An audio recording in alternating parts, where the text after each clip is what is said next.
In a few moments, I will sign a historic executive order instituting reciprocal tariffs on countries throughout the world. Reciprocal, that means they do it to us and we do it to them. Very simple. Can't get any simpler than that. President Donald Trump has announced a series of broad tariffs against trade partners.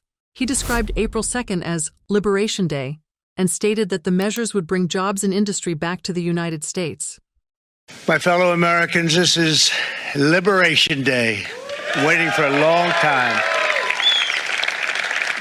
April 2nd, 2025 will forever be remembered as the day American industry was reborn, the day America's destiny was reclaimed, and the day that we began to make America wealthy again. Trump argued that these tariffs would counter what he claims are unfair duties imposed by other nations on American goods. The latest tariffs, announced on Wednesday, are part of a series of similar moves since he returned to office on January 20th.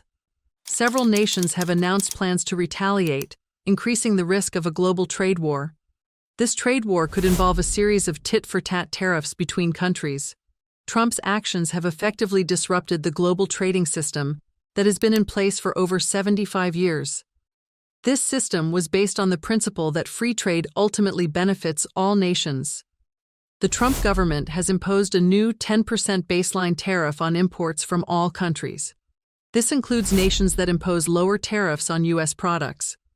Trump stated that these tariffs would be roughly half of what other countries have been charging the United States.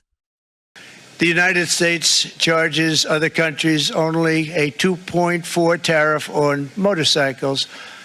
Meanwhile, Thailand and others are charging much higher prices, like 60%. India charges 70%. Vietnam charges 75%, and others are even higher than that.